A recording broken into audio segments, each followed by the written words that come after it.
You guys are still alive? Yeah! Holy sh! The average person touches their face 2,000 or 3,000 times a day. 3 to 5 times every waking minute.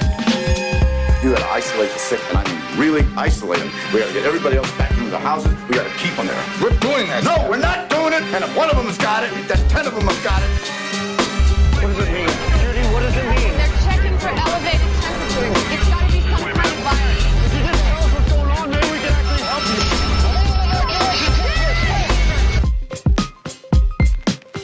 Time to nut up or shut up. Hello and welcome to ApocaFlicktic, a movie review podcast for apocalyptic films. We are recording on November 2nd, 2020. We have a special guest with us here today. Our son Clark is joining Cammy and I here. Once we dive in, he won't be. Who else do I have here? We got Andrew. Hello. And Chris. Yeah, Jamash. All right. I think that's the reveal right there of what film we're going to be doing our podcast on today. The film is titled Borat Subsequent Moviefilm, Delivery of Prodigious Bride to American Regime for Make Benefit Once Glorious Nation of Kazakhstan. So I've got the synopsis out of the way now too, because that was pretty much a synopsis of the film. But before we move further, I want to throw it out to Andrew to see if we have any shout outs for the podcast today. Yeah, so I'm not going to say his name because it is his first and last name, but we'll just say Michael reached out and gave us a comment on one of our movie posters. So this specifically was episode 14, Children of Men. He gave us a comment saying, yes, was hoping you'd do this one. So if you haven't heard the Children of Men episode, stop what you're doing. Well, actually, no, listen to this podcast and then listen to the Children of Men one. But yes, thank you, Michael, for being a part of our community and especially the Instagram one. So yes, and so reminder to everyone, please comment, subscribe, Follow. Yeah, all those things. Chris, let's go over to you for the fun part. I say that and I realize that's just terrible. For the most, take that again. The most not fun part of this. So Chris, give us the COVID case count numbers, and it's been a while since we've recorded. So it's been a while, and that makes the changes that much more dramatic and awful. Because the last time we calculated this, it was September 22nd, and so as of today, the 2nd of November, the U.S. has 9,567,000 cases.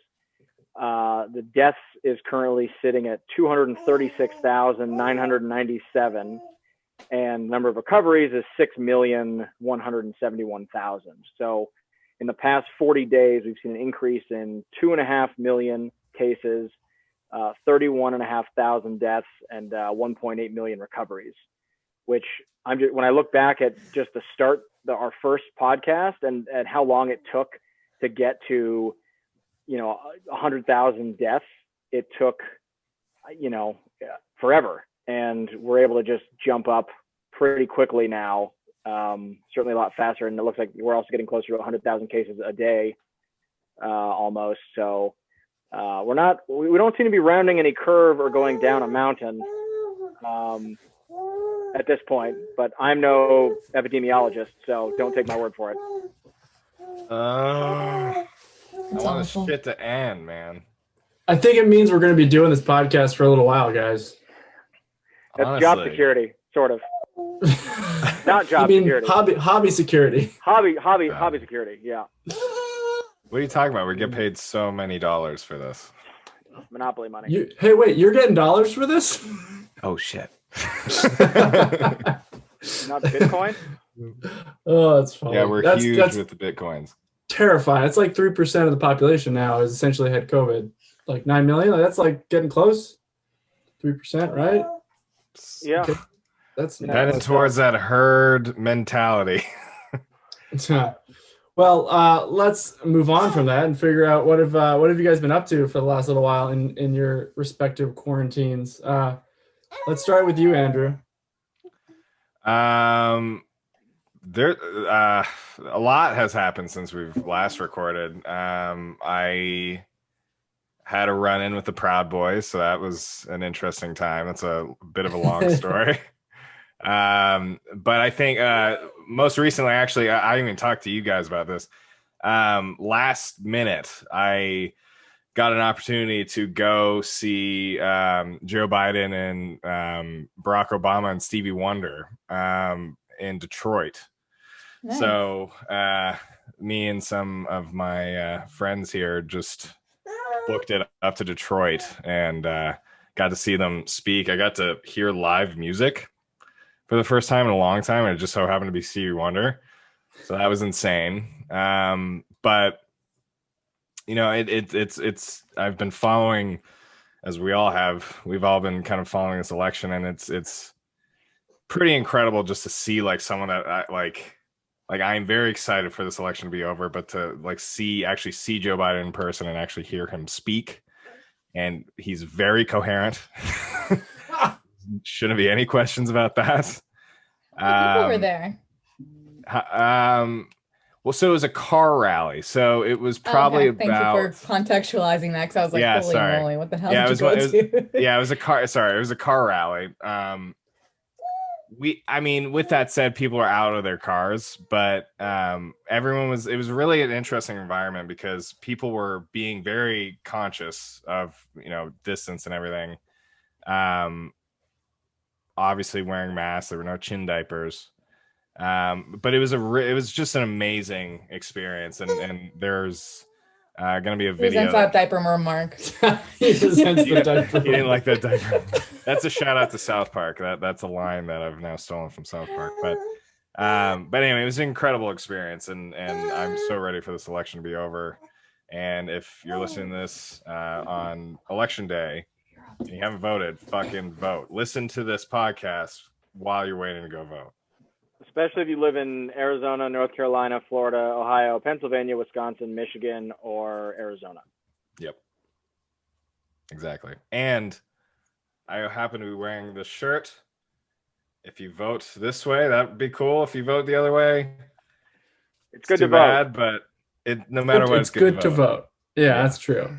I think we can all encourage that for sure. Well, thank you, Andrew, for your yeah. It's an attempt to be on Andrew's part. Slightly. I'm leaning a particular way.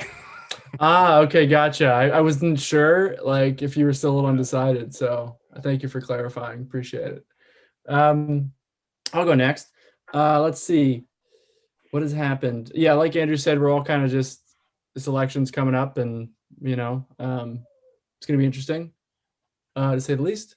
And did we specify what, like, we're recording the day, like on election day eve? Yeah, I would call this our like election special. Yeah. Even though it's not really the crux of the episode. The movie Borat Subsequent Moviefilm is the actual, obviously the subject of this podcast. Let's see. I'm trying to even so I've been on bonding leave with my son, which has been great. I haven't been working, which is probably why my beard is so, luscious and large. Which has been kind of a nice break, I like frankly. The curls. Yeah. Just being at home and being very grateful and thankful that I get to spend a lot of time with Clark. In a couple of weeks I'll be going back to work, but this has been fun. Not as many housing projects recently though, so it's been pretty relaxed, frankly. It's just a lot of cleaning constantly, frankly. That's pretty much my life, so that continues.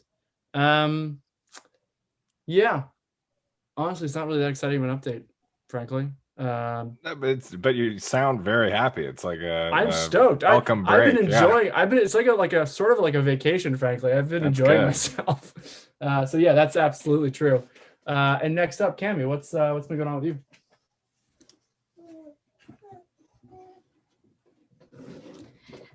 So I'm gonna take Halloween because Jeff forgot we celebrated it together. But we had a really great one. We actually Petco Park had a one-way pumpkin trail, and cool. It's great because they sold essentially times when you could go, so they could really limit the amount of people that were there, and everybody had to wear masks, and they even had like a big call out that like you had to wear it over your mouth and your nose or you'd get like kicked out essentially, which I really appreciated that they're really hammering home like proper mask use. And it was nice just to have like a normal-ish family event that we could all enjoy and partake in. And we put Clark in his little baby giraffe costume. That was so cute. Yeah, we really enjoyed that. Just to be able to be outside of the house and know that like nobody else was gonna, you know, be all up in our business was really nice. They did a really good job of just organizing it and ensuring that like everybody felt safe. And as a bonus, we got some Halloween candy that we were not expecting. So that was nice. Good. Mm-hmm. Chris, what's going on with you? Well, Jeff mentioned that you guys aren't participating in too many house improvement projects, but that's okay because we are trying to fill that quota. We still haven't started construction yet, but I think we're almost done with the demolition of the kitchen, the living room, the guest bathroom, Astrid's room, and our room. We have new appliances coming, which is pretty bitchin', finally. All credit goes to Anna because I had nothing to do with any of those decisions, which is probably for the best because I don't have the best taste. So we've kind of been doing that and still doing a new job. So kind of getting more used to the pace of that and the tempo and the long hours. But that's still very rewarding, albeit stressful a lot of times, but in a way that I think is good. Let's see what else. I don't know. I bought a couple new firearms just cause, you know, no reason, just I guess. Preparing for the Civil War. just better to have them and not need them, I suppose. So Unfortunately, one of them doesn't get here until 11 days after the election. So I'm hoping that if there is in fact a civil war, it's a nice slow moving molasses type versus an overnight zombie movie type. So this is I don't know. Fucked up that this is even like a conversation. Conversation. What's like 70% of like the U.S. population supposedly is like worried about unrest after the election or something like that? Oh, yeah, wow. It's going to be bad either way, no matter what. I mean, in cities, they're already boarding up spots. Yeah, they're not messing around, man.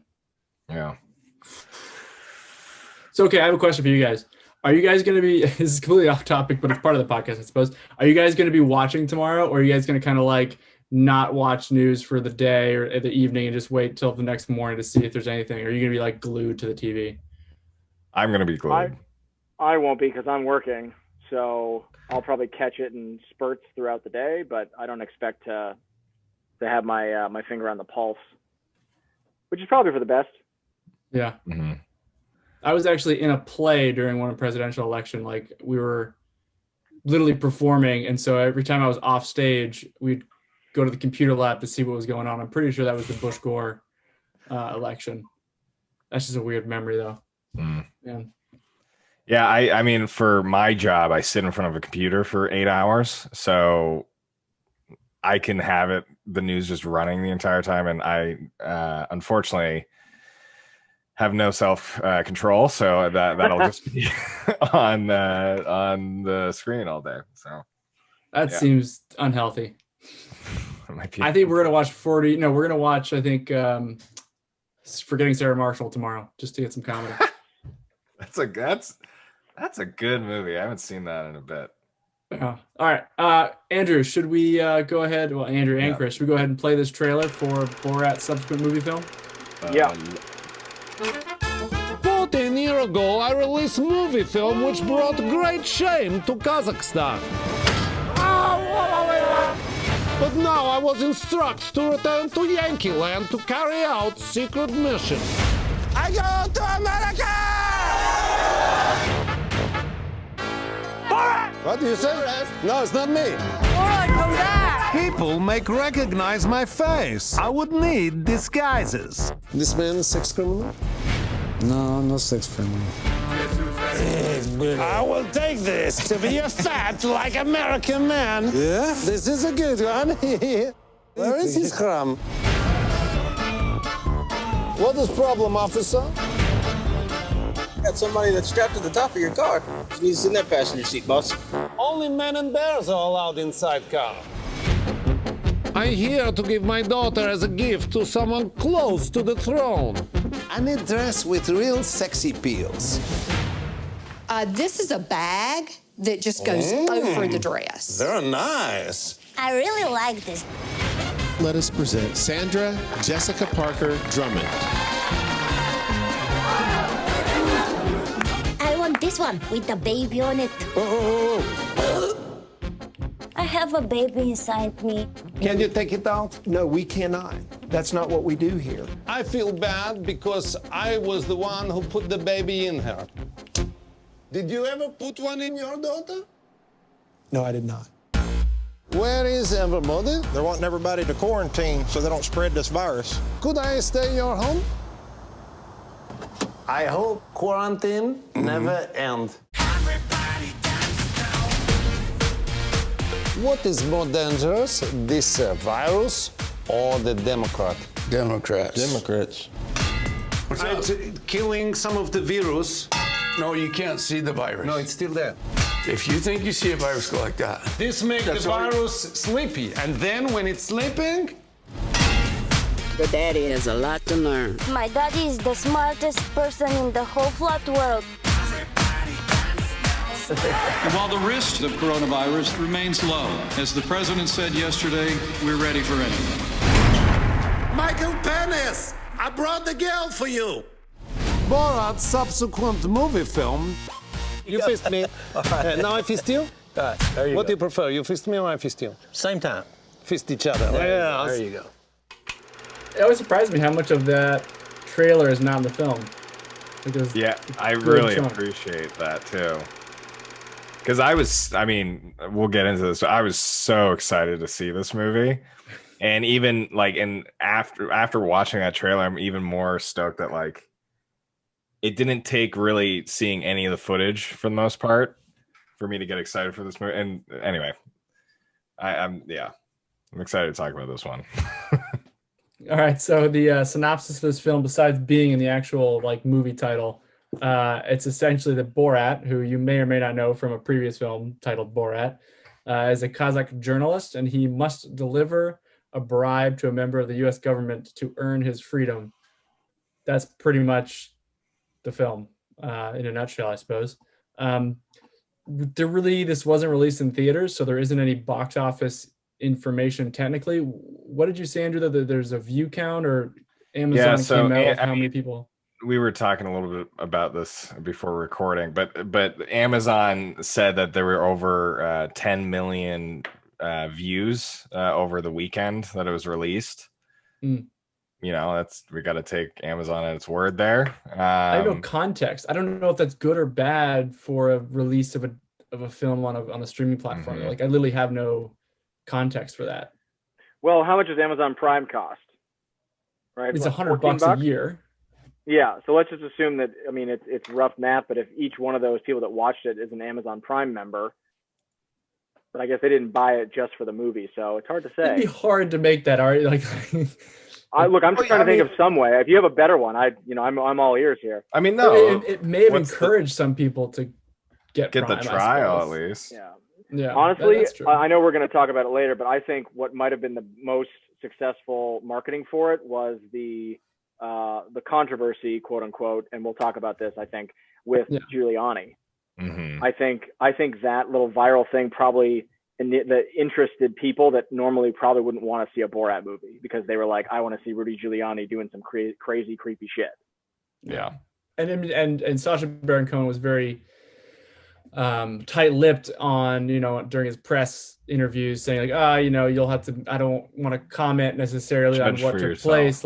Go watch the movie and judge it for yourself. And that's just pushing the movie, if frankly, that's makes sense, right? Yeah. Why would you do it any other way? Why would you be like, it's totally incriminating or it's totally normal? You say, no, go watch the film and you'll mic up your own opinion. Mike. So we're going to do this podcast slightly differently, right? We're not going to go through sort of beat by beat of the film. We kind of chose a few scenes, or 5 or 6 scenes that we kind of wanted to comment on that were some of the more outlandish. Yeah, we got a little background, I guess. Like Borat's in the U.S., he's supposed to deliver a bribe. It was supposed to be a monkey, but his daughter hid in the crate with the monkey and ate this the monkey. monkey also happens to be the porn star, like the head porn star apparently in Kazakhstan. To be fair, I think we should take his daughter at her word. The monkey ate itself. Ah, true. Tutar. Is that how you pronounce it? I think so. Yeah. Her name was Tuta, not the monkey. Tuta. Daughter's name No, was not the monkey. Is it Tuta? The R is like slightly silent. And so she's now slightly silent. Well, it can be quiet. Slightly silent. That's just something being quiet, of course. So at this point, she is the bribe to be delivered, so he can not be, I guess, in the gulags or be in prison anymore. Yeah, I mean, there's always this fear of being executed. Yes. So that usually is the driving force. Actually, I do kind of. I think we should maybe speak to this change here, because what's so funny, and this is a theme that happens throughout the film, is that the title of the movie changes like probably 3 times, and so basically the initial prize, like Jeff said, was gifting this monkey to Mike Pence, but then as a way to communicate with Kazakhstan government, Borat goes into a coffee shop. Well, no, he goes into what's called the PMS store, which is like, I don't know, public mailing service or something like that. Anyway, he uses this guy in the store to just communicate back and forth via fax. I need to make a contact with my premier, Nazarbayev. I must inform him of some news. Okay, what do you want to say? SUP. S-U-P. That it? Mm. Okay.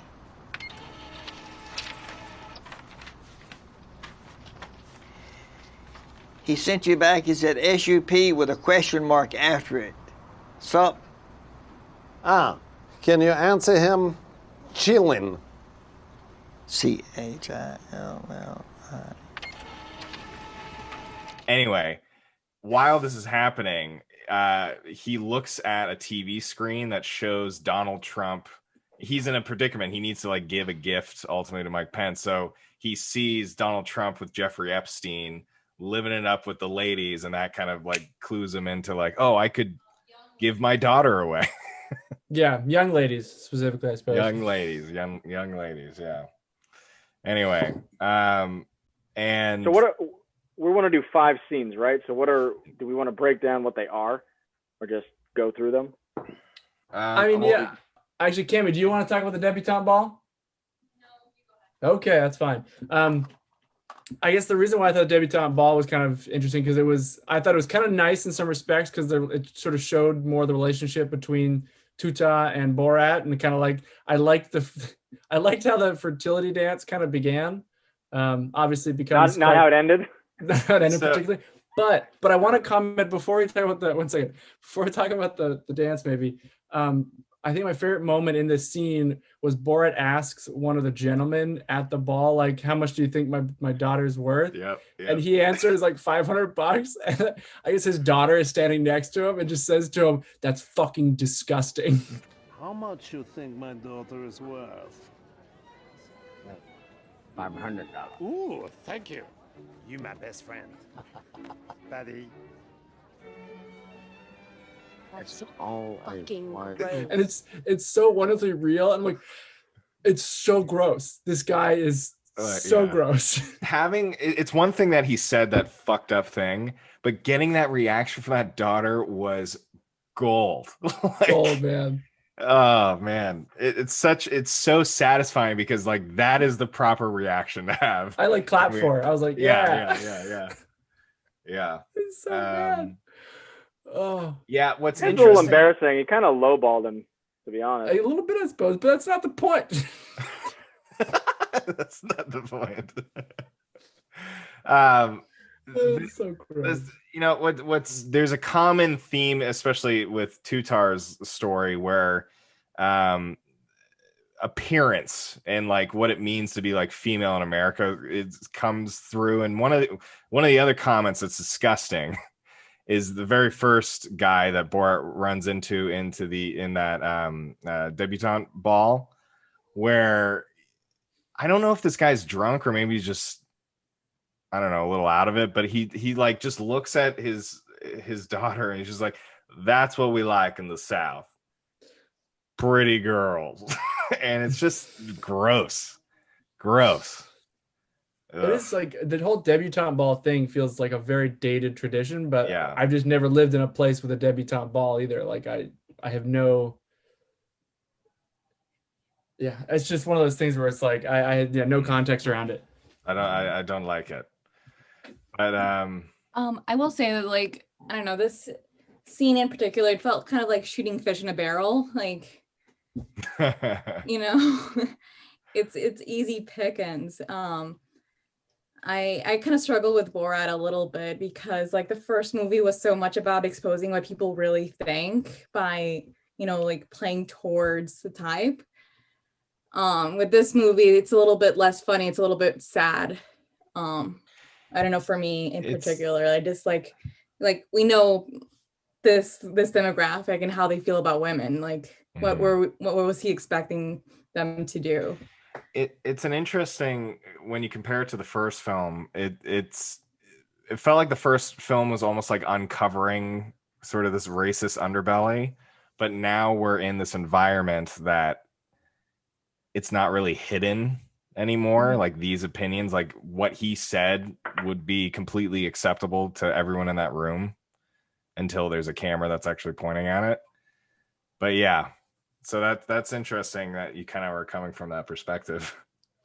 Yeah, and like the whole fertility dance thing, I was just like, oh yeah, shocking. People are uncomfortable with like a woman's biology. Like we have like, I don't know, feminine product commercials that use blue liquid. Like we know people are uncomfortable with it. Mm-hmm. My dad watched this movie and had to stop at that scene. He couldn't handle it. And then he watched the later Giuliani scene separately because that's really what he was there for. That's an example. Yeah. Anyway. So not a fan of the dance, Cammy? No, that's the thing. Is that like, it's not the dance itself. It's just more like what it's trying to expose. It's kind of like, we know this. Like, it's not really that surprising. And like, honestly, my favorite part were the people who continue to clap on beat for the dance. Like those people are my people. They're just like, yeah, keep it going. They just like, they didn't care what cost that good time came at. Yeah, it was it's if you haven't seen it, it's very graphic. And that's like underselling it. Well, ultimately it is, but like it's not something you see every day. But I don't know. Any ladies who are listening to this are just gonna be like rolling their eyes, like, yeah. It's the fellas that are gonna be like shocked and awed and like, yeah, once a month. Guess what? This is a really real reality. Yeah. And what do they call it? It was like the blood moon or something like that. I don't know. It's one of those euphemisms that get thrown around. Yeah. Well, anyway, debutante scene. little wild. Check. Now the original goal of this movie was to, and it changes throughout the film, but was to ultimately get now in this case Tutar to Mike Pence. And so that happens at a CPAC conference. Well, so CPAC is basically an annual event, a conservative event that happens every year, and it's the Conservative Political Action Conference. And I think it was started by a guy named Matt Schlapp, who is he's a Republican consultant, and I think his wife Mercedes Schlapp works in the Trump White House. So this is very much it's a big deal in conservative circles. And basically, the goal is that Pence is the keynote speaker, I think. I don't know if Trump spoke at this one, but Pence is one of the important ones. And so Borat shows up, and then he wants to disguise himself so he can fit in. So he walks in dressed as a member of the KKK. And he gets a lot of looks, but he successfully gets into a bathroom, and then no one stops him. There's a line. Nobody stops him. There's a line that he says, like, "Don't worry, I'm looking for Stephen Miller." Or something. I think that I'm Stephen Miller. Or I'm Stephen Miller, something like that. One of the two. Yeah. Yeah, but so nobody seems to stop him. But I wonder if that's just one of those things where it's so strange. Nobody, like, I don't know if anybody would stop him. It's just one of those. I mean, I don't know. If I saw someone like that at a hockey game, I'd just be like, that's fucking weird. And then you think there'd be like passes. There'd be like Comic-Con, right? Where you need like a pass to get in or something. Yeah, but the same thing goes on later when he goes into when he goes after Giuliani. I don't know how the hell he gets. There's some movie magic. It's a fair question. Sacha Baron Cohen apparently was like in that bathroom stall for 5 hours, waiting for the moment to like actually go into the conference. No. Commitment. So, yeah, this guy commits. And I think it was ultimately a way to get into a position before Secret Service set up. That makes sense. Yeah. And then ultimately when Mike Pence was on stage, he's like, gets a text or whatever, and then goes. I would say that that's unlikely. I mean, I've covered somewhat covered an event for the vice president when I was deployed. And that stuff happens days before he's there. And so the idea that he was there before Secret Service is that's there's no way that's true. It's okay. Well, there would have been two platoons worth of guys, not Secret Service guys. There would have been tactical guys throughout that building, the day before, all the Secret Service, EOD guys. Yeah, he didn't slip past he didn't slip past the advanced team for Pence. There's no way. But still, 5 hours in a bathroom dressed as Donald Trump, that's still commitment. I'll give him that. Mm-hmm. I mean, you got to give. His boldness is just very impressive. Like that's kind of the whole joy in many respects. Is the guy is just willing to be uber bold. Like to rush into, essentially a CPAC meeting when the vice president's speaking and yell, "Hey, I have your girl." Yeah. Like, come on. That takes some serious guts. It's so crazy because so apparently when that happened at the time, it was reported that there was some guy dressed as Trump, but no one knew it was for this movie or anything. Yeah. But yeah, what stood out to me in that scene actually was it's a very small moment, but after he's announced his daughter to Mike Pence in that crowded room, there's a woman that stands up behind him and like sucker punches him in the back. And there's a moment where I wouldn't say Sacha Baron Cohen like breaks character, but he like very sternly says, "Don't punch me." And it's real. It's very quick. You could easily miss it. Yeah. But it felt like something where he was just like, I have to do this scene, but that's not fucking cool. And there's video evidence of assault. Of assault. Yeah, I guess you can. I imagine he flirts with danger a few times in this movie, clearly.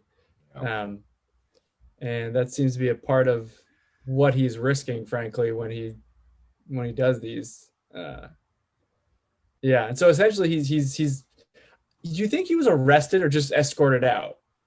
Probably just escorted out. Yeah. Yeah.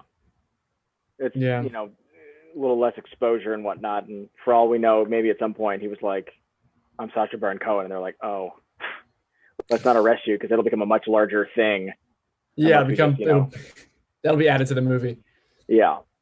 Well, what I thought was very surreal was that that CPAC happened late February, and this was obviously right kind of at not the beginning of the pandemic, but just it was not widespread in terms of like everyone being prepared for it, and you've got just this giant space with nobody with masks. And I guess it turned out that there were some exposures, and that some of the guys Yeah, at CPAC. So they had, Oh wow. at least from what I'm reading, Ted Cruz, Matt Gaetz, Doug Collins, and Mark Meadows all had direct contact with some unnamed carrier that had tested positive During CPAC, but they didn't during get it at that CPAC. point in time. No, they didn't right? get it at that point, but just the fact that like this was an event that in hindsight seems risky and silly because unbeknownst to, probably a lot of people in the crowd, or at least, they ignored it, Yeah. it was starting.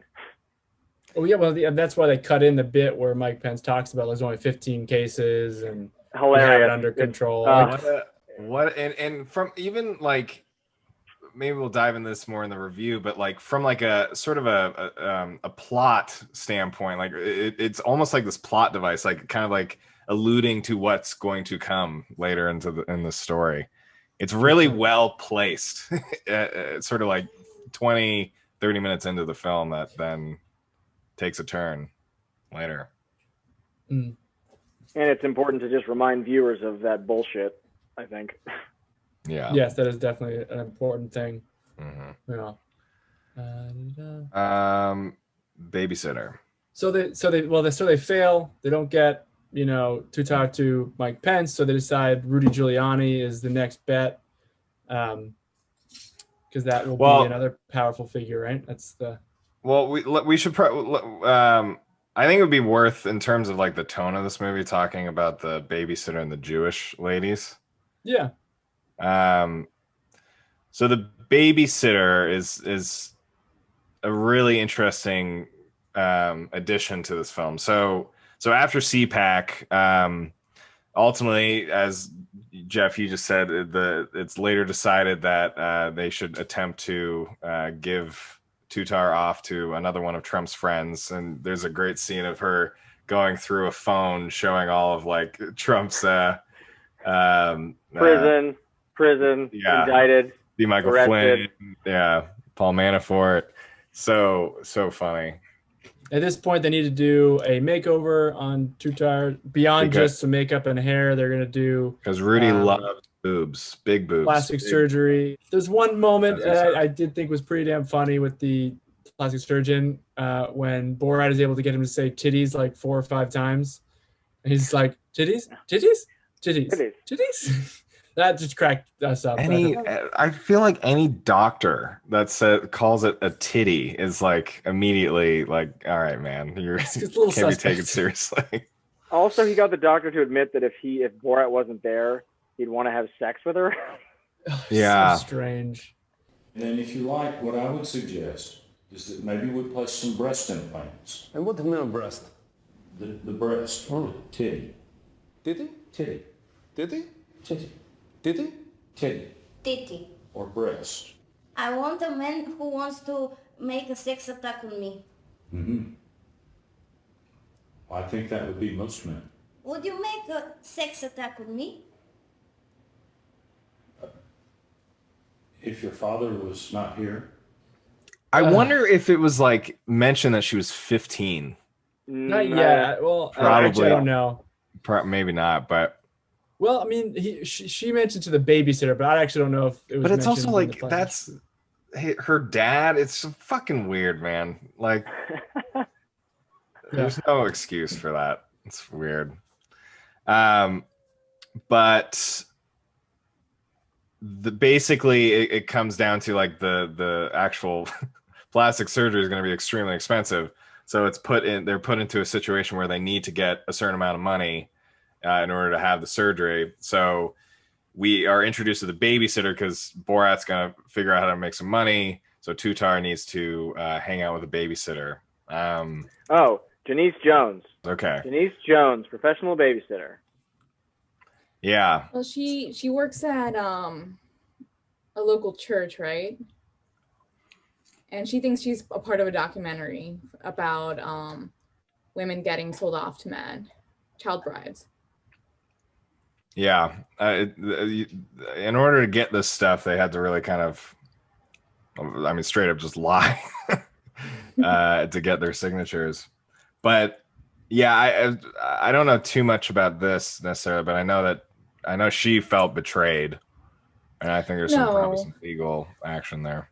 was told about the documentary, and she did it. And then after the fact, she said that the performance was really convincing. But I don't think she had a lawsuit. She did get paid a small amount, but the priest or the pastor who runs the church, he started a GoFundMe to raise more money for her, because she's been without a job since COVID, and she's honestly been like the heart of the community. And so it was like a goal of $100,000. People started donating it. I think it's passed. I'm not sure, but it's doing really well. But Sacha Baron Cohen actually donated $100,000 to her, which she routed directly to shelters in the area. Oh, cool. That's so cool.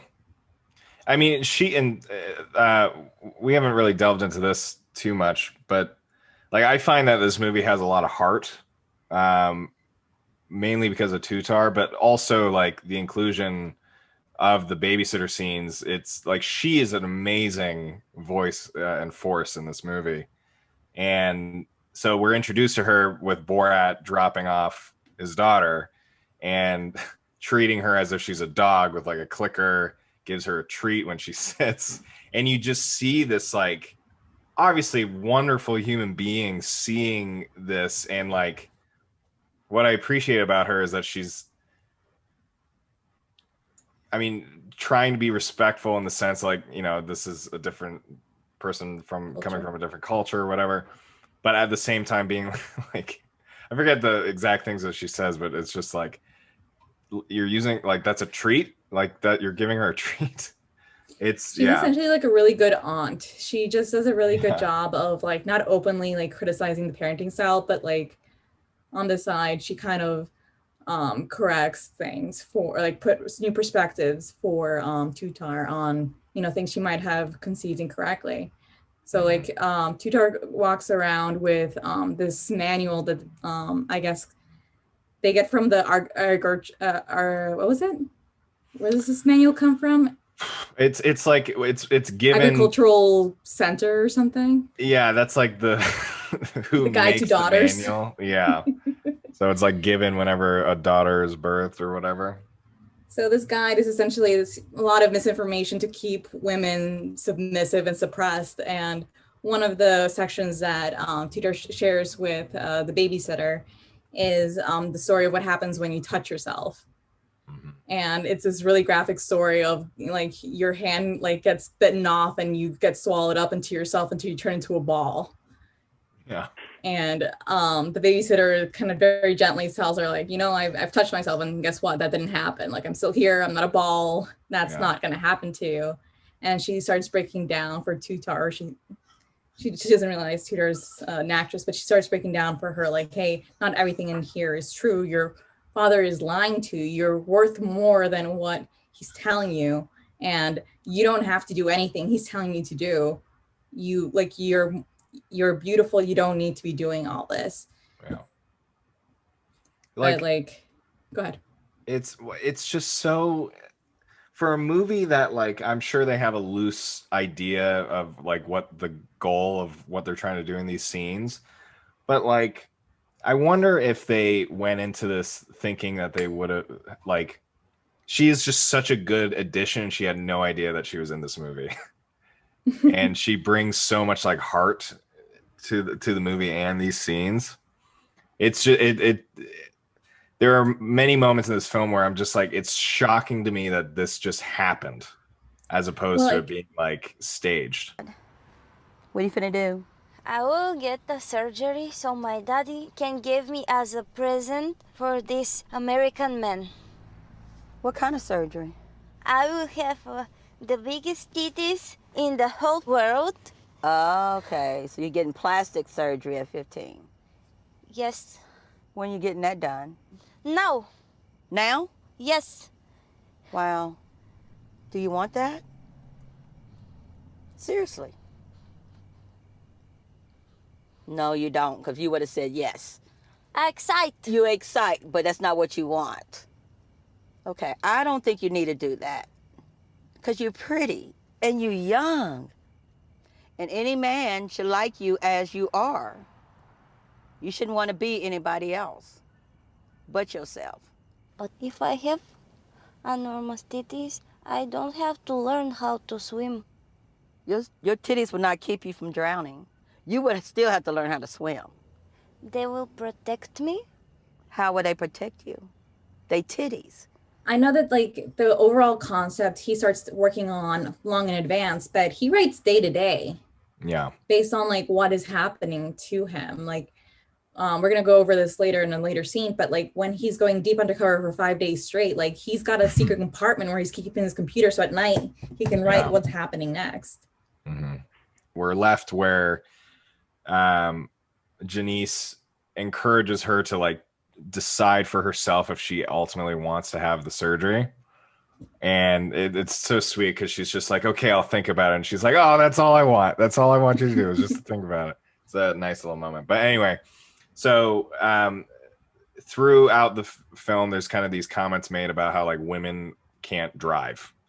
And so Janice ultimately drives Tutar to where she would potentially get surgery. And then also through that, she's seeing other women driving. So she's between the conversation she had with Janice and, you know, things that she's observing, she's, you know, questioning things. But she ends up going into a hotel, and I think it might be worth mentioning this scene at least, but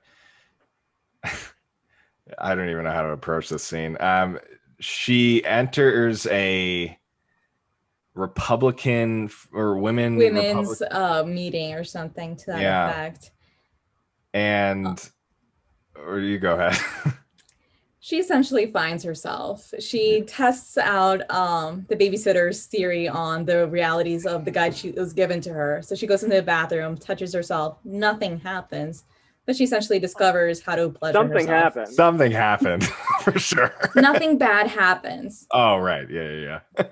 But she's suddenly very empowered and a little bit too empowered for this woman's group, because she goes into detail about how she discovered herself and men are wrong. And so like the Republican women are, you know, they're with her in the first half, but they lose her in the second. And she gets kind of quietly escorted out, which is when she finally confronts Borat about everything that she's discovered. Mm-hmm. And he's really upset about it. He doesn't like getting questioned by his daughter or getting told that the Holocaust didn't happen, which is something that she discovered when she looked it up on Facebook. This manual is full of lies. I found a new book which only tells the truth. It's called Facebook. I learned so many facts there. Like our nation's proudest moment, the Holocaust, never happened. How dare you say that? Look.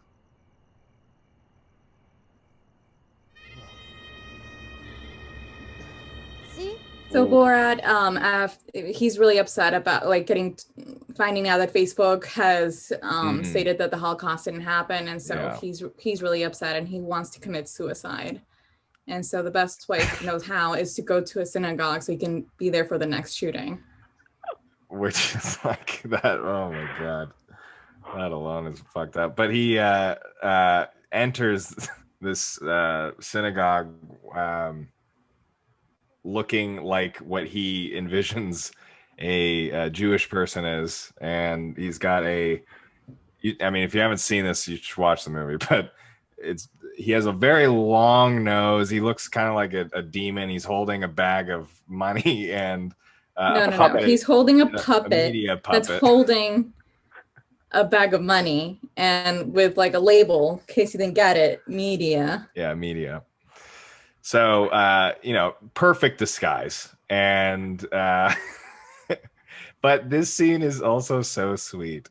It's very sweet. Shockingly. So he comes in and there's two Holocaust survivors sitting in one of the, on two of the benches, and they like right away are just like, hi, like, who are you?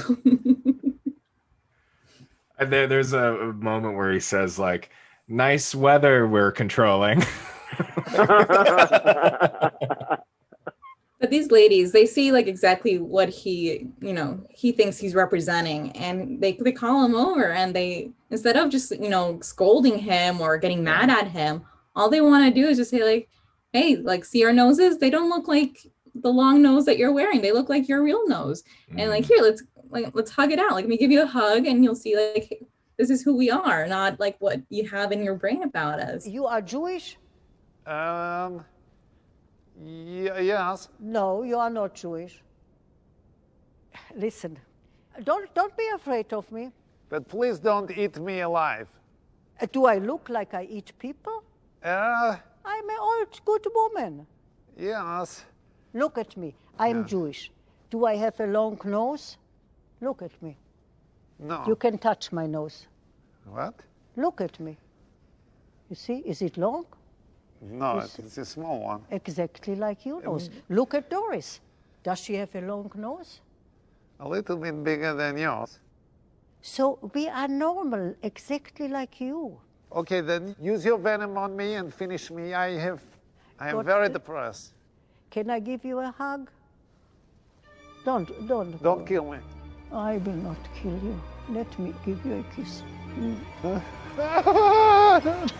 You see, I give you a kiss and you are still alive. For now I am, but maybe the venom take longer.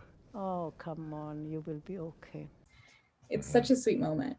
Yeah, and then there's a moment where he's just like, I'm hungry, and then it cuts to them like eating together, and she's like, so tell me your story. And Borat, of course, is just like, the story that I have to tell is probably the worst story that anyone's ever had to deal with.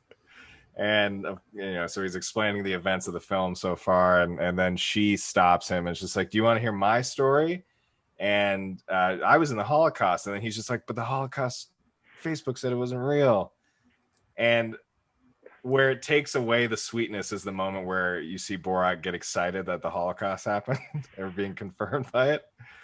But outside of that, even it's similar to the babysitter scenes. It's incredible the moments that they were able to capture, because it is so real and also just so heartwarming, and kind of gives you hope, especially in these turbulent times. So one of the old ladies, one of the Holocaust survivors, died shortly after that scene was shot, and they dedicated the whole movie to her. Oh, nice. Yeah. Aw. So it's very sweet for many reasons. All right, so then at this stage, so after he has learned that the Holocaust is real, he skips his way out of just skipping in his like stupid Jewish costume. He goes. He meets his new best friends. Right. Okay. So empty streets. Yeah. So it's shown that he's looking for Tutar, and COVID hits. So if someone wants to take that one, Chris, you love these guys.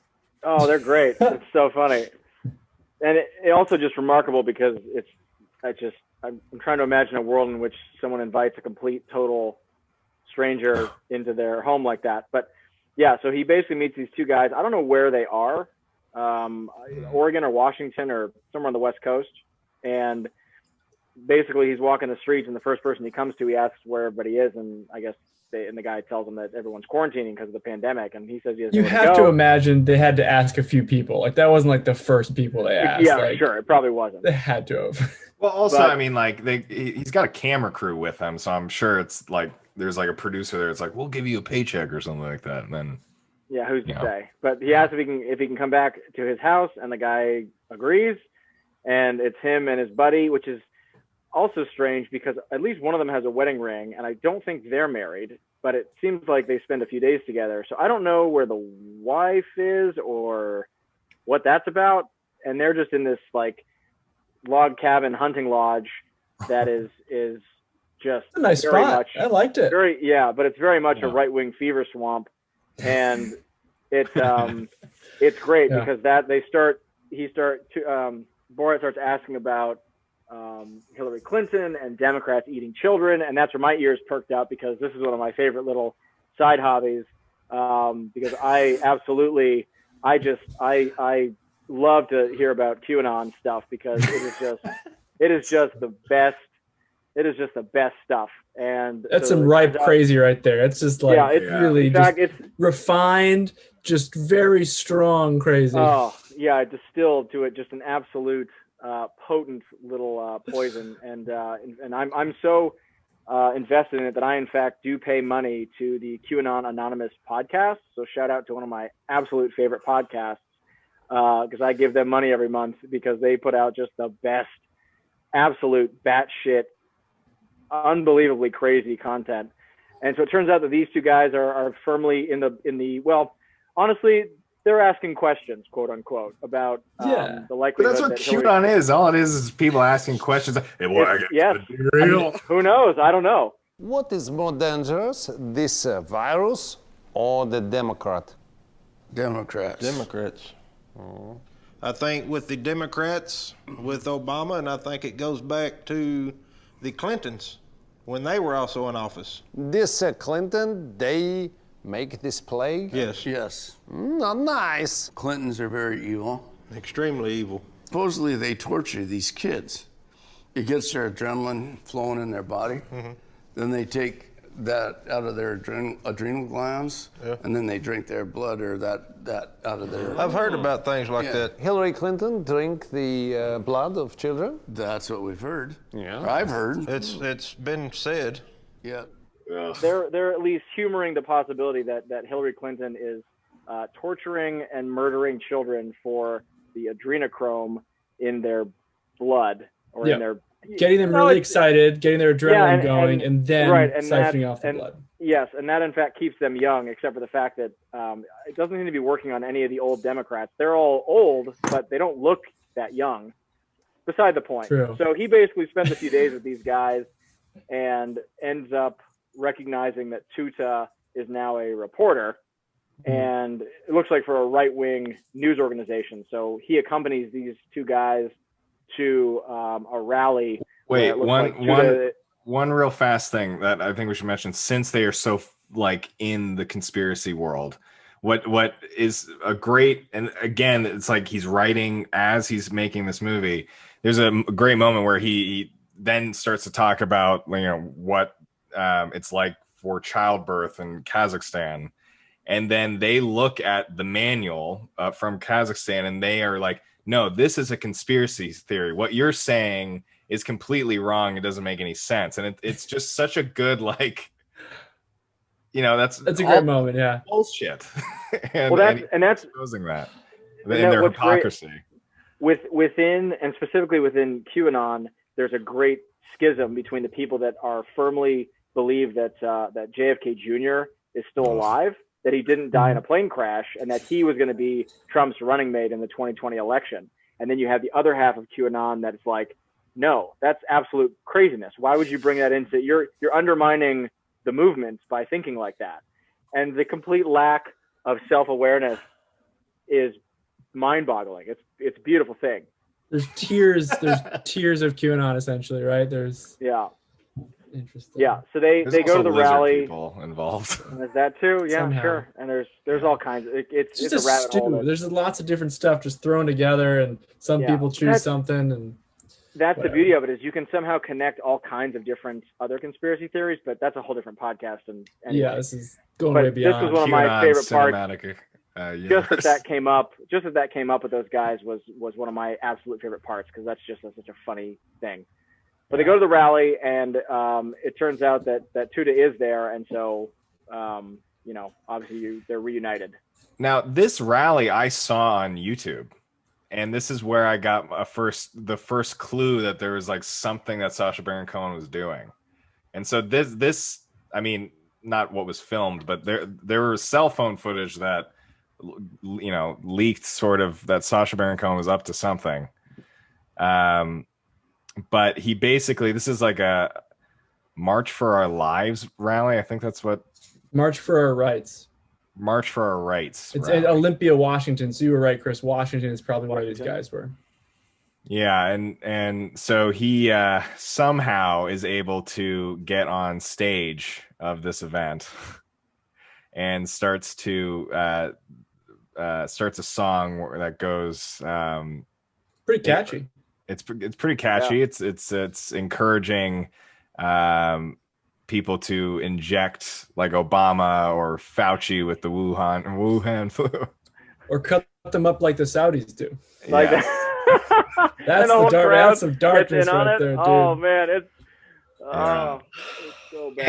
and it's there's one moment that's like, I think probably the scariest part in that scene. He says a line, like gas him like the Nazis do or something like that, and you see a guy do the fucking the Nazi Hail Hitler, yeah, Hail Hitler thing. It's like, Jesus. And Well, not to mention, this rally is open carry, so there's guns everywhere. Yeah. As well. And I know that Sacha Baron Cohen showed some footage on Colbert, I think, of like, so at some point, I'll tell a story of this. Like, so I guess there were some counter protesters that were around who someone recognized Sacha Baron Cohen, and it kind of got around. And so once the sort of people that were there for the rally itself, some realized that this was kind of a stunt was essentially taking place, and they took over the stage, and some guy, I guess, was reaching for his pistol, and one of Sacha Baron Cohen's security guards like put his hand on the guy's arm and said, you don't want to do that. And essentially was able to stop. Because he paid for the security at that event. It's interesting. Yeah. So he was able to kind of get away, but there was some real tension there. And they showed a video of inside an ambulance where Sacha Baron Cohen had gotten into to leave, and they were trying to open the door and get to him in this ambulance. And it was a footage from inside the ambulance, and Sacha Baron Cohen's holding the door of the ambulance. Like it's pretty gnarly. Like at this stage, he's broken character. He's like, drive, get the fuck out of here. here. He's like, drive. Yeah. Like it's pretty gnarly for sure. Yeah, it goes to show that the scene later on where the two guys who he stayed with kind of talked to him about meeting Tutar and letting him know what she's doing. You know, that was filmed later on, I imagine. A different time and place potentially. Yeah, I wonder. Yeah, they even like the end of that scene is sort of the beginning of when the people start getting outraged. So you see him like, "Thank you very much," and he like dips out, and then they cut to the end of that scene. Getting into a bad situation. Yeah, that's anyway, crazy shit. Should we move to the infamous scene? I feel like this is kind of let's get to the Giuliani scene, which is pretty much the thing that has pushed this movie to, you know, people like Andrew's dad to watch it, I suppose. I'm so sorry. That's horrible. Sit. Okay. I'm so sorry for that. Really apologize. Apology accepted. No problem. Okay. Okay? Yeah. Thank you again for giving me this time. Shall we have a drink in the bedroom?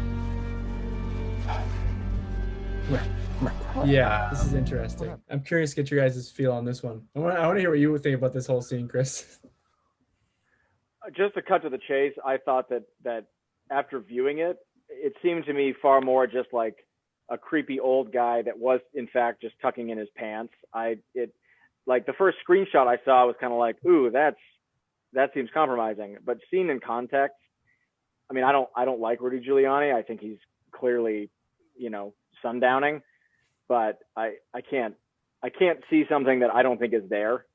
Like it's kind of weird and creepy, and like it also like, you know, he like pats her on the back in a kind of a funny way. But I certainly didn't see it nearly as like, you know, this caught red-handed kind of moment that as some other people did. But that's just me.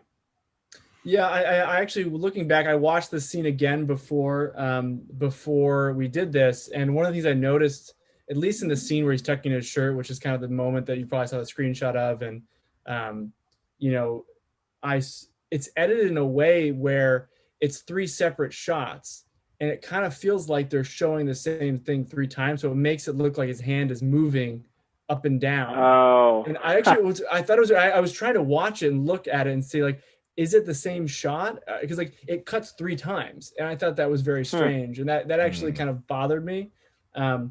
I agree with you. I think he's a creepy dude who was expecting to potentially, you know, get some from this lady. I mean, they were drinking scotch. She was flirting. He was flirting back. I think there was on his part, you know, this sort of potential, but you know, I think you're right. It was just kind of a creepy dude, and I'm not a big fan of Rudy Giuliani, frankly, either. And I don't feel like defending the guy. I don't want to, because I don't think that really deserves defending in this scenario. But what the accusations were, I think, were a little outlandish. I just think he was just inappropriate, but I don't think it was potentially like illegal or. I think there was no mention of her age. I watched that too. There's no mention of her age being 15. That's true. Before the scene took place, like that was not something that happened before. I think this scene's really interesting because I think I kind of disagree with you guys a little bit. I think this guy was rearranging his balls. I think he was like maybe he was tucking his shirt, but he was also checking to see if the goods were any potential there. Good, yeah. But he's a creepy bastard. But what I think is interesting about the repercussions of the scene. So currently in our political climate, there is a story that is being peddled by being pushed by Rudy Giuliani around Hunter Biden and laptop bullshit stuff. What I appreciate about what this movie did, because it wasn't going to be a movie that took down the Trump presidency, but what I appreciate about this scene in particular, and considering the timing of this couldn't have been any better, for a person of that, I get to some degree power and like relevance in terms of this presidency, all of that is super inappropriate, and I'm shocked that someone would think that like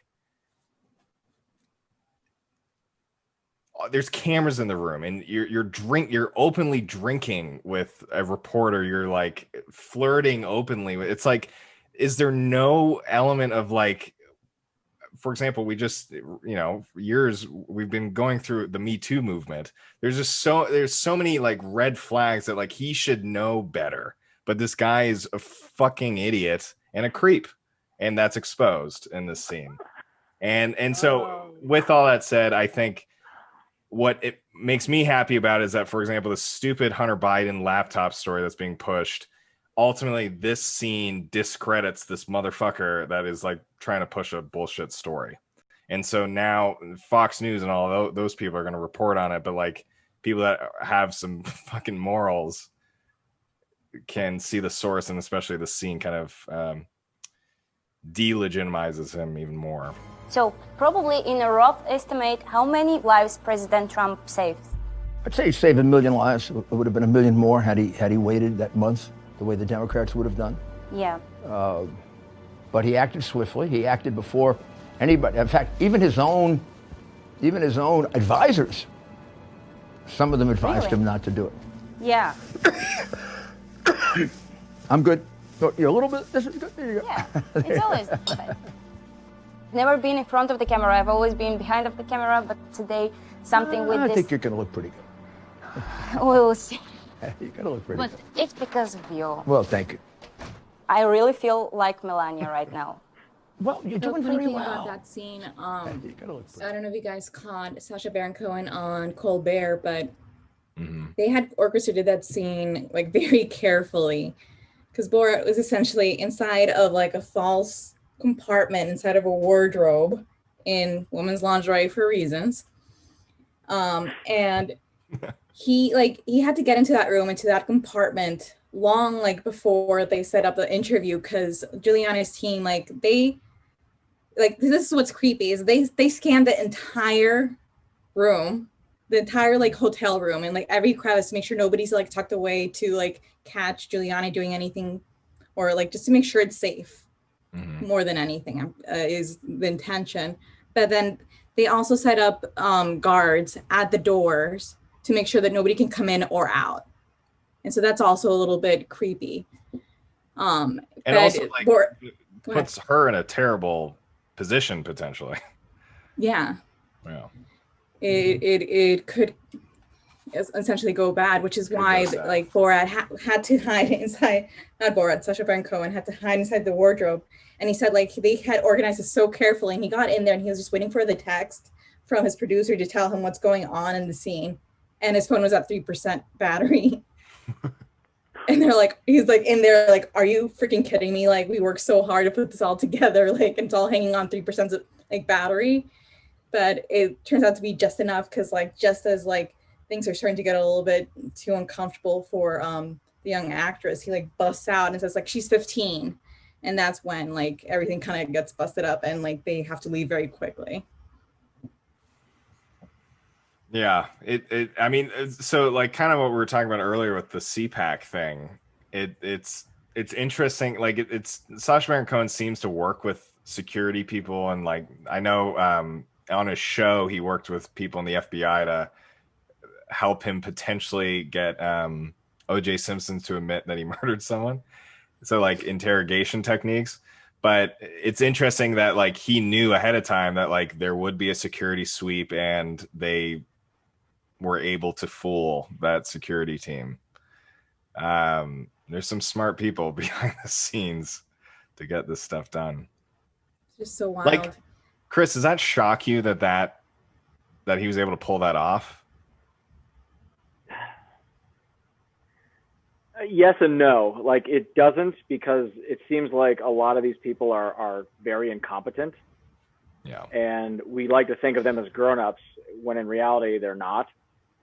But in that same vein, these are people that the people that work for them are very professional and do a good job. And I don't know what Rudy's security team looks like, whether it's you know, he might have ex Secret Service, he might have ex FBI, ex team guys. I don't know who he has, but a lot of those guys, at least the ones that I've worked with, are very professional and take their jobs very seriously. And the idea that they somehow just missed, you know, an actor in a false compartment in a hotel room for the president's personal lawyer, I don't know. I'm suspicious of that, but you know, I'm a cynical person, so. Wait, what are you suspicious about? It just seems unlikely to me. It seems unlikely that these kinds of guys that protect someone like Giuliani, the idea that they somehow miss this, because it's not like Do you think Sacha they Baron got Cohen. paid to like let it happen? No, because they would never work again in their field. Yeah. Nobody's going to hire the security guys who took a bribe from Sacha Baron Cohen. He's not a fucking Mossad agent. He's not a guy like. He's an actor. He's a comedian. So the idea that he outsmarted a bunch of these security personnel, But he has teams that help with that, though. But it happened. That's the thing. maybe. Yeah, like that's the thing. Like it happened. It's on camera. Well, I'm just wondering. But he also was dressed up as the sound guy, right? But And so I'm underneath, wondering he if- had the. Yeah, so I'm just wondering Lingerie.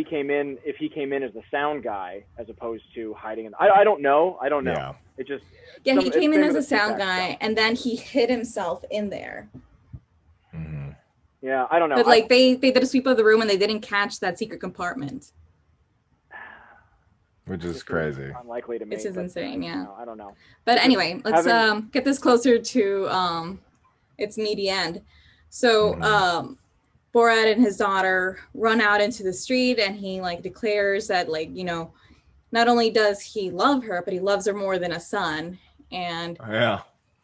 it's like a very heartwarming scene where she's just like, "Oh, I can't believe it." Andrew, you want to take it away from there? And so that pretty much ends the like how the movie, like, you know, the main device of the movie of it being pranks and all that. So now we get to sort of like the scripted end of they're back in Kazakhstan meeting with the guy that kind of sent Borat on this mission. And Borat's like kind of explaining all the, you know, the budget that he lost essentially. Oh, we didn't mention the fleshlights when he meant to buy a flashlight, but ordered a fleshlight through flashlights. 3 fleshlights via an Amazon Echo or whatever.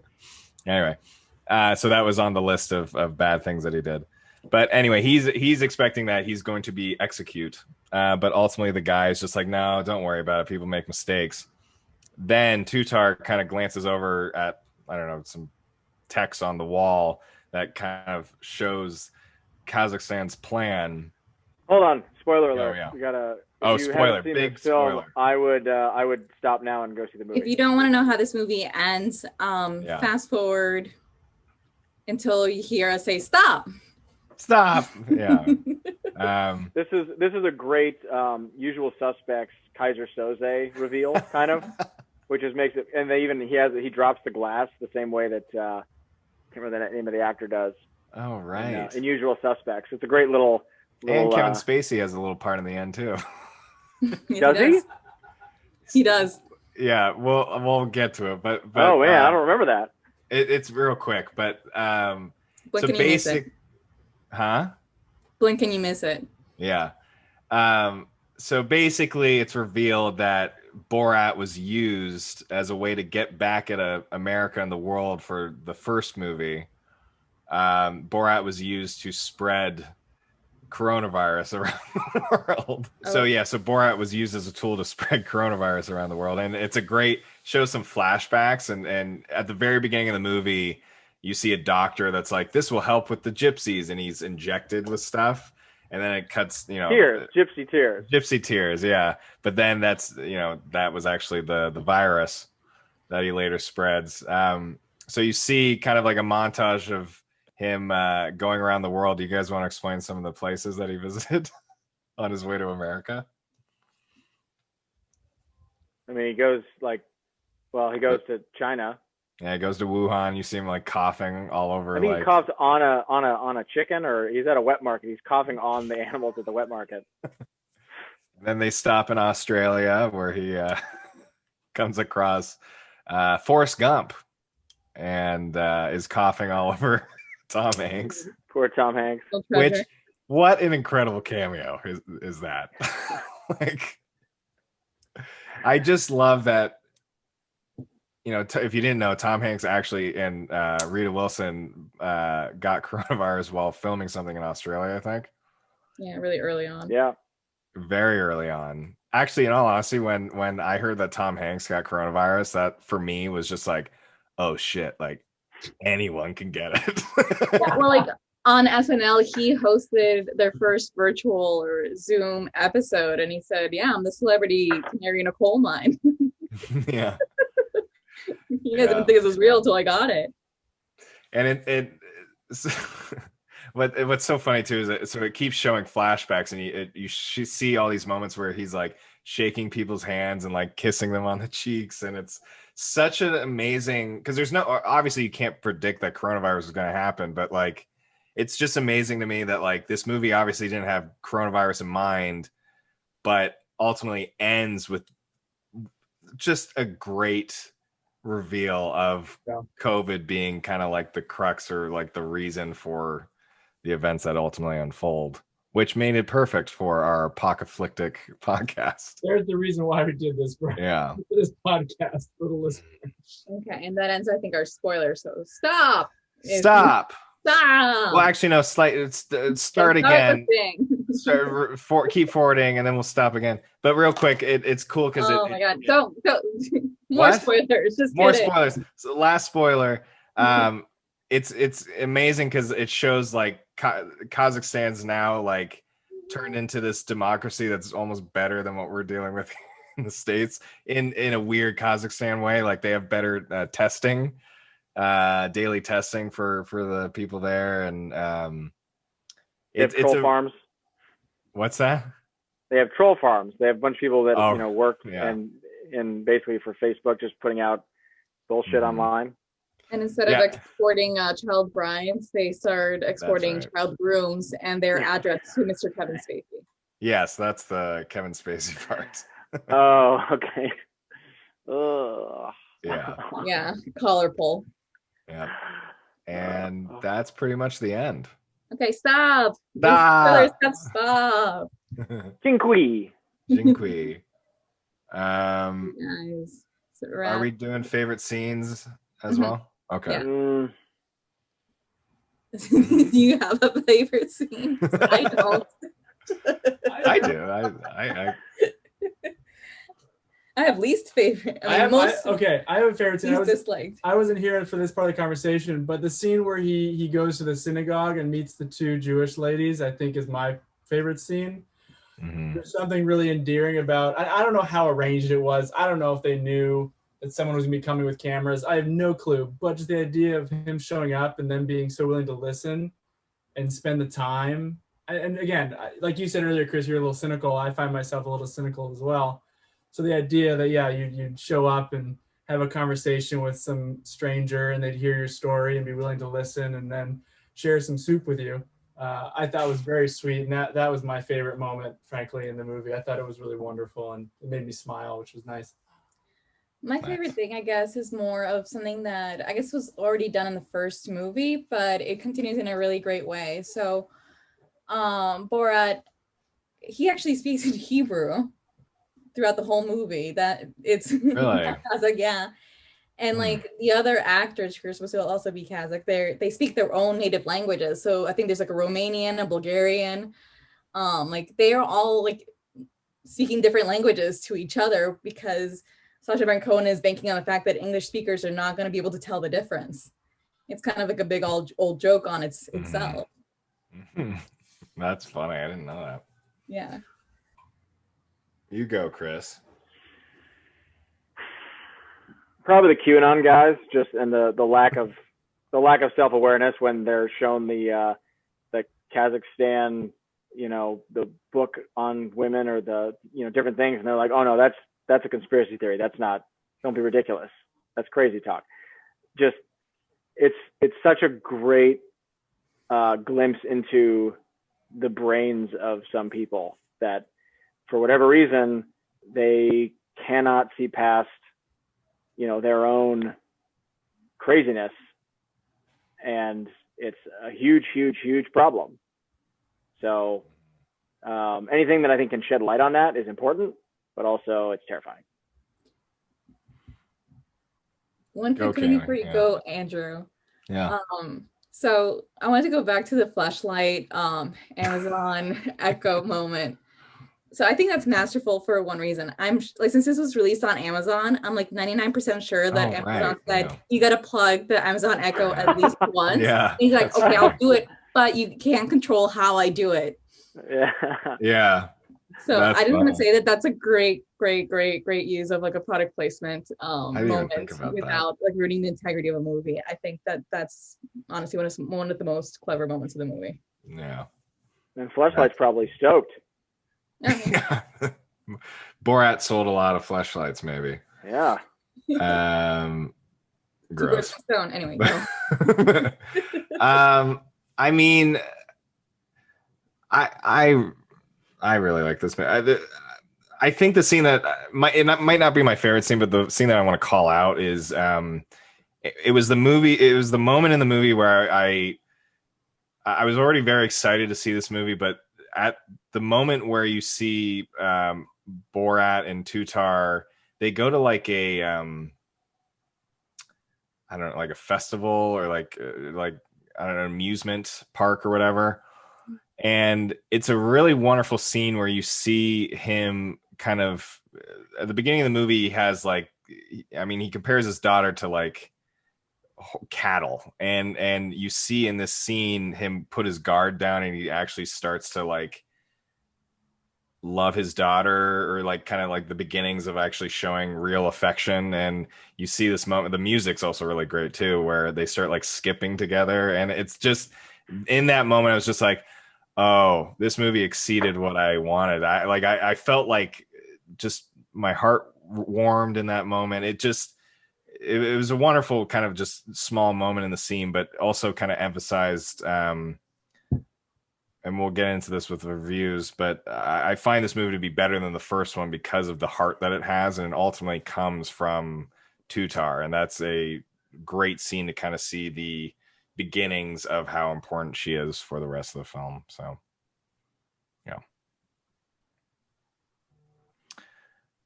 So toilet paper review. I'll start because I gotta go soon. So I give it an 8. I think it's just a really good, especially when you get to the pandemic parts, because it's so surreal to see that stuff in hindsight, because it's just like when looking at the COVID numbers from a month ago and now, and seeing how much things have changed. And so seeing something like some of these events that happened, 8 months ago, and now seeing kind of where we are now, it's kind of spooky in a way, and it really it's just a good way to showcase it probably to a wider audience that may not be as politically inclined. But it's also got, it's funny, it's got heart, it's very meta, and again, seeing people and how they react to some stuff that you think they should react a certain way, to have them try to stay within their like reality boundaries and not make a scene is pretty fascinating to me. Mm-hmm. So 8 out of 10 toilet paper rolls. Kimmy, you want to go first, or? No, Andrew, you go. I'm gonna give this. I'm gonna give it a 10. Fuck it. I'm gonna give it a 10. I fucking love this movie, and I think like in the context of our podcast, it's sort of like it's very meta and like kind of perfect. It speaks to why we're doing what we do, or at least in terms of the time that we're in. But this movie, it's like lightning in a bottle. Like this wouldn't exist in any other time. Like this is such a good like documentation of the time that we live in, and in a comedic spin. But ultimately, the comedy is used as a way to expose the moment that we are in. And there's so many things that just happen from, like, it feels like something that would be written and then filmed, but ultimately was just played in the moment based on what could be captured.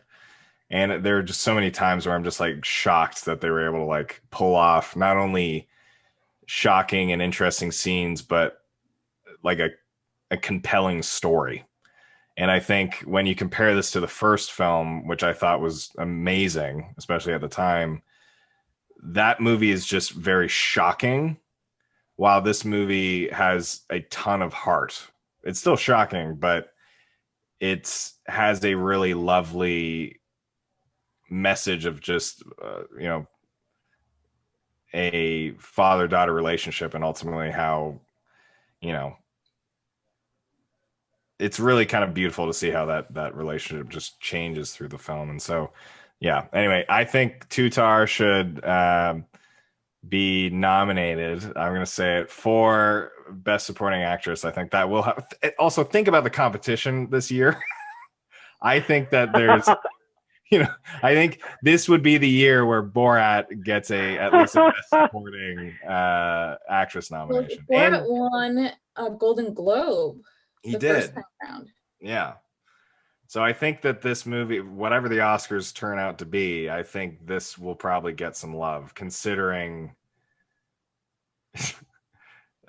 how relevant this movie is in our times. So I don't know what makes you think we're going to have Academy Awards this year. I mean, they at least said other award shows. There's been other ones. They'll do some version of it. Mm-hmm. Oh, I thought maybe the Civil War would prevent award shows. Oh, that's true. Well, we got to get past that, and then maybe we'll have an award show. I hope there's an award show just to make it feel somewhat normal. But anyway. First, I'll say what the movie did right. I think for me, I was really impressed with just the overall logistics of doing a movie of this nature without people like knowing what's going on. I think is done really well, and it's really difficult to do. Like I think that they did that really well. I think the editing is great. I think that the overall flow of the script, like the parts that were scripted, I thought were done in a way that made sense. I just personally didn't find it as shocking. I guess like the scene, like the setups and the punchlines, like I could see them coming a mile. Like it's racist people being racist, and misogynist people being misogynist, people being uncomfortable with the female form. Like it's like, okay, like I kind of knew that was happening. Like I think that the most shocking scenes for me were the most heartwarming. Just seeing this woman who was like not afraid to stand up and tell this other woman like, hey, you're worth more than you think. Having these two Jewish old ladies having the courage to stand up to this clearly very backwards man. Those two scenes I think for me were the most compelling. because they did show like something that like we haven't seen in a while. Whereas the other things, I feel like when you're like doom scrolling, there's like so many articles of just people being shitty that it was so nice to finally see a representation of people being awesome and being nice. Admittedly, I'm not Sacha Baron Cohen's intended audience. Some people do need to like see that people can be this terrible, and so that's what keeps me from giving it a lower rating. So I'll give it 4 toilet paper rolls. Oof. Okay. Jeff? I'm coming.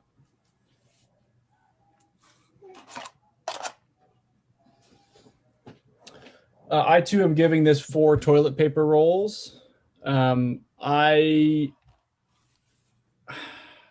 funny that Cammie mentioned the editing. I didn't like the editing. I felt it was very manipulative. This more so than the previous film, but again, I haven't seen the previous film in a while. And I was, I hadn't been to film school at that point too, so maybe I was less aware, but it just felt like some of the scenes were very, I just felt like they were more manipulated. They felt less genuine.